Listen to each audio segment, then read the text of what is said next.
은닉재산 들키자 나부터 말고 박근혜 대통령부터 추징하라 이렇게 일가를 했군요.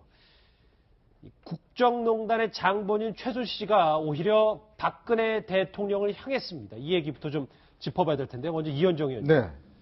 뭐 다른 얘기도 있지만 이제 화면에도 나올 텐데 최순실 씨가 폐악질이라는 단어를 써가면서 비판을 했어요. 네. 지금 아마 그 최순실 씨가 그동안 차명으로 숨겨뒀던 한 100억 원 정도가 특검에 찾아낸 것 같습니다. 예. 그동안 보면 이제 최순실 재산이 주로 건물 뭐 이런 거 위주로 되어 있었는데 사실 장시호 씨의 도움을 통해서 일단 차명 재산을 찾아냈어요. 그렇다 하니까 이제 최순실 씨가 이제 격분을 하면서 자신과 뇌물죄와 관련해서 이제 이재용 구속한 것은 이제 폐악질이다.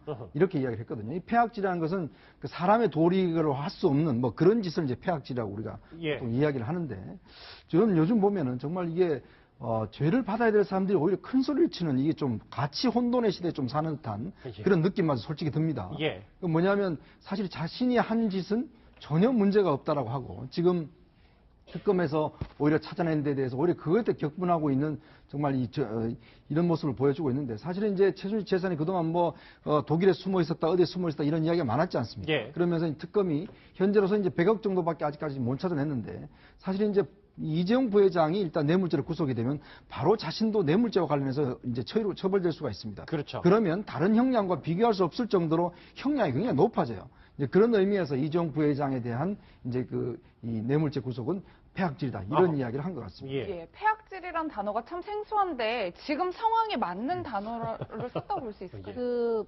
폐악질이라는 말의 이제 정의는 우리 이 위원께서 잘 해주셨고요.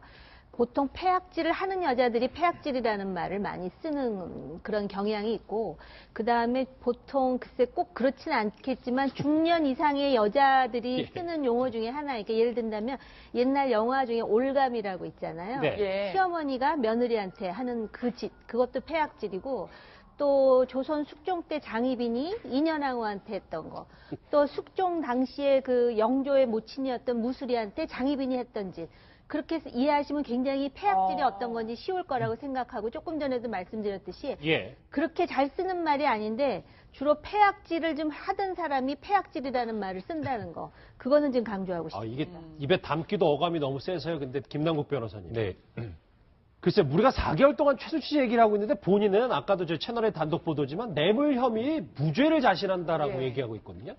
본인 자신감의 근거는 뭡니까? 그 근거가 지금 사실은 주장만 하고 있어서 사실은 뭐 변호인이 제출한 내용, 뭐 어떤 증거에 의해서 어떤 진술에 의해서 그런 부분이 드러나 있지 않기 때문에 사실상 주장만 가지고 판단을 할 수밖에 없을 것 같습니다. 예. 사실은 뇌물죄로 처벌받느냐 아니면 횡령죄로 처벌받느냐 사실은 그 형량에 있어서는 큰 차이가 없습니다. 특정 범죄 가중처벌법, 그다음에 특정 경제 가중처벌법에 의해서 가중처벌되기 때문에 예. 수뢰액수가 이미 50억 원을 넘어간 상태에서는 두 죄 어떤 죄로 가나 사실상 최순실 씨 입장에서는 큰 차이가 없습니다. 예. 그럼에도 불구하고 뇌물죄냐 아니면 횡령죄냐라고 이야기를 다투는 것은 좀 큰 차이가 있는 것 같습니다. 예. 뇌물죄의 경우에 처벌을 받는다라고 하면 반드시 박근혜 대통령이 함께 끌려갈 수밖에 없는 상황인 거고요. 왜냐면은 박근혜 대통령이 있지 않는 이상은 뇌물죄가 공범으로 성립이 되지 않습니다. 그렇죠. 그러고 이제 횡령죄 같은 경우에는 박근혜 대통령이 연루되지 않고 처벌이 될 수가 있는 겁니다. 그렇기 때문에 이 횡령죄로 하게 되는 경우에는 박근혜 대통령을 좀 빼려고 하는 것인지 그런 의도가 있는 것인지 하나 생각해 볼 수가 있고요. 대단히 전략적이네요. 그렇죠. 그 다음에 또 두 번째는 이 또 횡령의 의미, 횡령죄가 된다라는 그 의미 자체가 또 다른 의미로 해석될 수가 있습니다. 돈을 받는 건 또 내가 아니다. 오히려 박근혜 대통령이 받았고 나는 박근혜 대통령의 돈을 잠시 보관하고 있는데 그거를 또 횡령했다라는 의미가 하나 될 수가 있고요. 예. 또 그다음 두 번째는 또 횡령이라는 그 대상 자체가 K재단이나 미르재단이나 또는 동계연계 스포츠재단이라고 한다면 그 회사나 재단들에 의해서 횡령이 될 수가 있기 때문에 두 가지 의미로 또 중의적으로 해석될 수 있기 때문에 조금 더 재판 절차에서 나오는 내용을 좀 더 살펴봐야 될 것 같습니다. 예. 이해가 좀 됐어요. 그러니까 지금 단독 보도에 뇌물 혐의, 그러니까 뇌물죄는 무죄를 자신한다 이렇게 얘기했는데 결국은 한 지갑론에 대해서도 부정하는 듯한 이런 뉘앙스를 풍겼습니다. 최순실 씨와 박근혜 대통령의 경제 공동체에 대한 얘기 목소리 한번 들어보실까요? 그런 거 없고요. 그 자체도 또 말도 안 되는 거짓말입니다. 예. 그래서 어떻게 희한하게 경제 공동체라는 말을 만들어냈는데 그거는 엮어도 너무 어거지로 엮은 거고요. 예. 박 대통령하고 모든 공동체 있는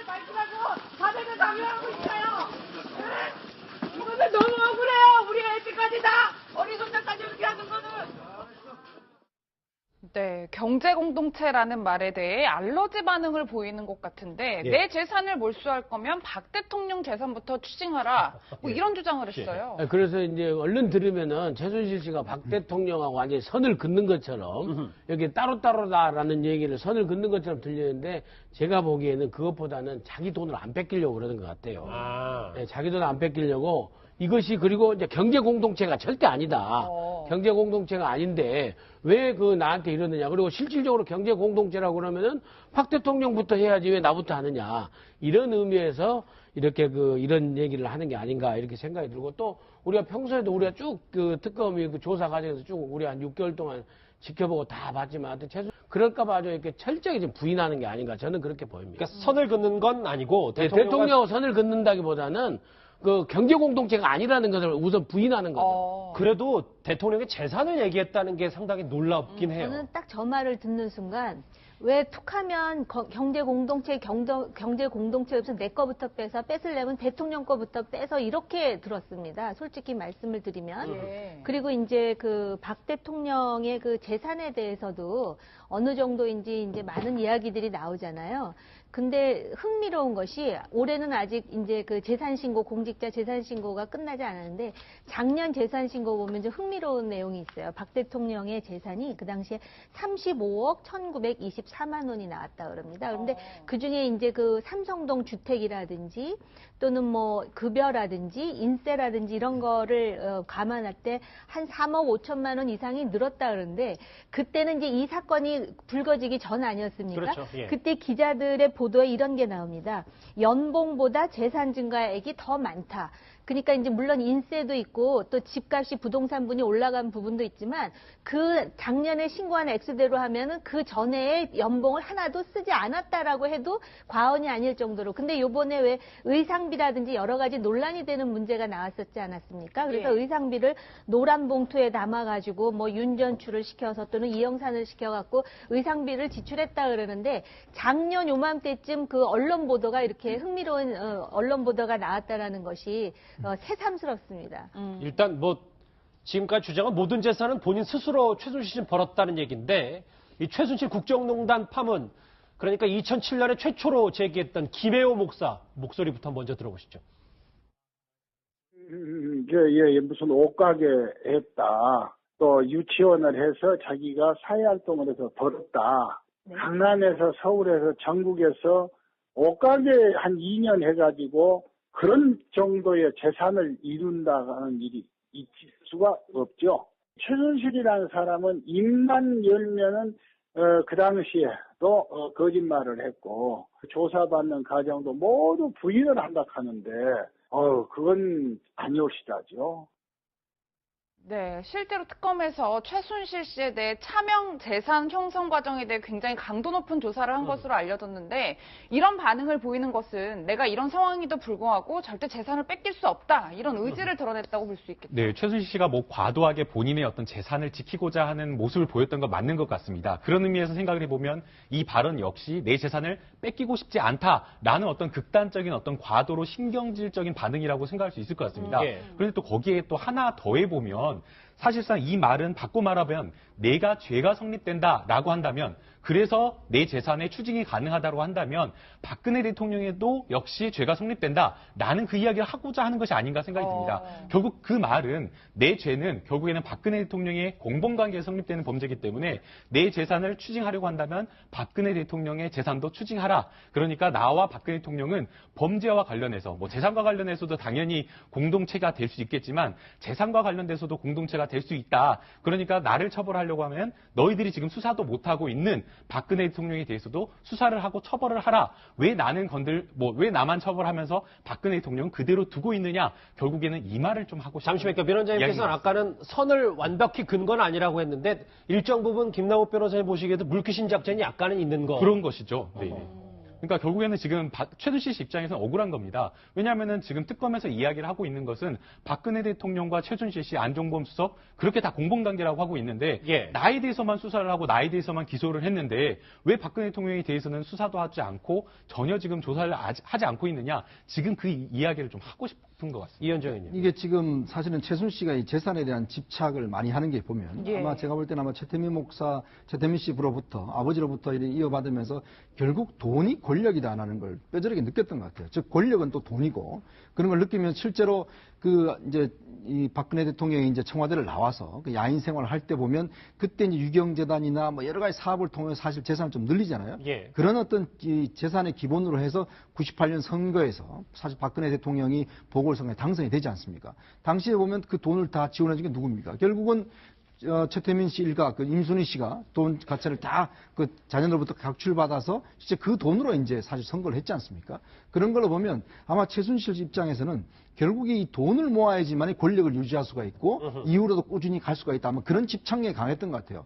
그만큼 지금 보면 현재로서는 아마 최순실 그 자매들의 재산이 전체로서 한 3천억 정도 된다고 하는데 예. 근데 최순실 재산은 현금으로는 제일 작습니다. 한 300억 규모 정도밖에 되지 않거든요. 나머지 최순득 씨나 그 최순영 씨 같은 경우 오히려 재산이 더 많습니다. 그런 면에서 볼 때는 실제로 이 최순실 재산이 얼마나 돼 있는지 아마 저는 영원한 미제로 또 빠져들어갈 수밖에 없는 상황 잠시만요. 같아요. 또 화면에 나왔던 저 300억 정도는 진짜 그냥 드러나기만 한 거고. 그렇죠. 그러니까 지금 이번에 이제 100억을 찾아냈다는 것은 차명 계좌 통해서 찾아냈다는 것이고 또 예. 이제 대금고에서 한 10억 정도 찾아냈다는 것이고 이제 그 정도거든요. 그러면서 본다면 과연 최순실의 재산이 얼마 될 것인가는 저는 계속 파고들 수밖에 없는 상황인데 왜냐하면 특검이 이제 수사가 끝났기 때문에 그렇죠. 더 이상 사실은 이 재산을 추적하기 힘듭니다.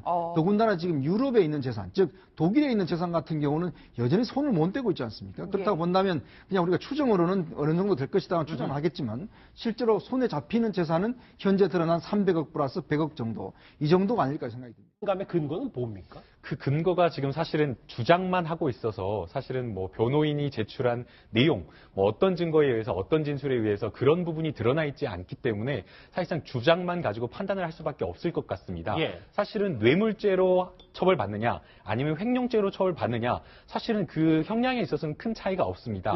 특정 범죄 가중처벌법, 그다음에 특정 경제 가중처벌법에 의해서 가중처벌되기 때문에 예. 수뢰 액수가 이미 50억 원을 넘어간 상태에서는 두 죄 어떤 죄로 가나 사실상 최순실 씨 입장에서는 큰 차이가 없습니다. 예. 그럼에도 불구하고 뇌물죄냐 아니면 횡령죄냐라고 이야기를 다투는 것은 좀 큰 차이가 있는 것 같습니다. 예. 뇌물죄의 경우에 처벌을 받는다라고 하면 반드시 박근혜 대통령이 함께 끌려갈 수밖에 없는 상황인 거고요. 왜냐면은 박근혜 대통령이 있지 않는 이상은 뇌물죄가 공범으로 성립이 되지 않습니다. 그렇죠. 그러고 이제 횡령죄 같은 경우에는 박근혜 대통령이 연루되지 않고 처벌이 될 수가 있는 겁니다. 그렇기 때문에 이 횡령죄로 하게 되는 경우에는 박근혜 대통령을 좀 빼려고 하는 것인지 그런 의도가 있는 것인지 하나 생각해 볼 수가 있고요. 대단히 전략적이네요. 그렇죠. 그 다음에 또 두 번째는 이 또 횡령의 의미, 횡령죄가 된다라는 그 의미 자체가 또 다른 의미로 해석될 수가 있습니다. 돈을 받는 건 또 내가 아니다.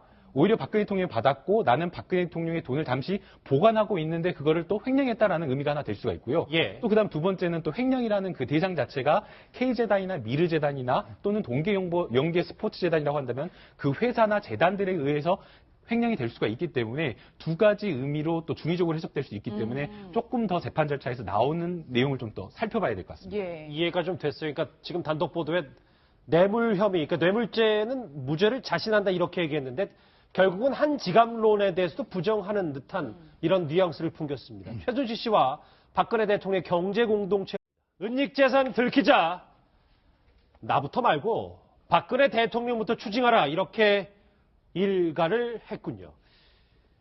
국정농단의 장본인 최순실 씨가 오히려 박근혜 대통령을 향했습니다. 이 얘기부터 좀 짚어봐야 될 텐데 먼저 이현정 의원님. 네.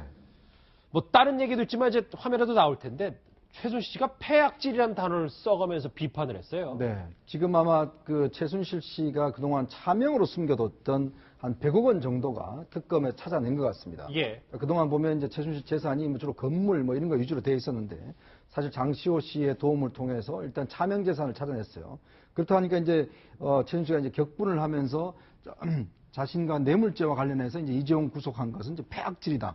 이렇게 이야기를 했거든요. 이 폐악질이라는 것은 그 사람의 도리로 할 수 없는 뭐 그런 짓을 이제 폐악질이라고 우리가 예. 또 이야기를 하는데 저는 요즘 보면은 정말 이게 죄를 받아야 될 사람들이 오히려 큰 소리를 치는 이게 좀 가치 혼돈의 시대에 좀 사는 듯한 예. 그런 느낌만 솔직히 듭니다. 예. 그 뭐냐면 사실 자신이 한 짓은 전혀 문제가 없다라고 하고 지금 특검에서 오히려 찾아낸 데 대해서 오히려 그거에 대해 격분하고 있는 정말 이런 모습을 보여주고 있는데 사실은 이제 최순실 재산이 그동안 독일에 숨어 있었다 어디에 숨어 있었다 이런 이야기가 많았지 않습니까? 예. 그러면서 특검이 현재로서 이제 100억 정도밖에 아직까지 못 찾아냈는데 사실은 이제 이재용 부회장이 일단 뇌물죄로 구속이 되면 바로 자신도 뇌물죄와 관련해서 이제 처벌될 수가 있습니다. 그렇죠. 그러면 다른 형량과 비교할 수 없을 정도로 형량이 굉장히 높아져요. 이제 그런 의미에서 이재용 부회장에 대한 이제 이 뇌물죄 구속은 폐악질이다 이런 이야기를 한 것 같습니다. 예. 예, 폐악질이란 단어가 참 생소한데 지금 상황에 맞는 단어를 썼다고 볼 수 있을까요? 그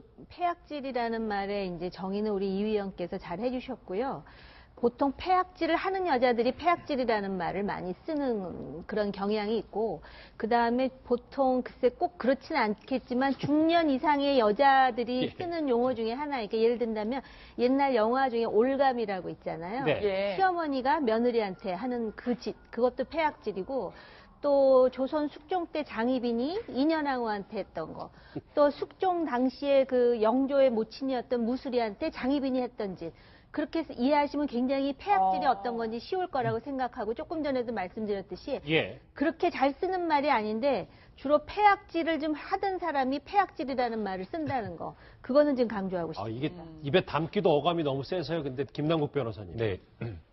글쎄, 우리가 4개월 동안 최순실 얘기를 하고 있는데 본인은 아까도 저 채널의 단독 보도지만 뇌물 혐의 무죄를 자신한다라고 예. 얘기하고 있거든요. 본인 자신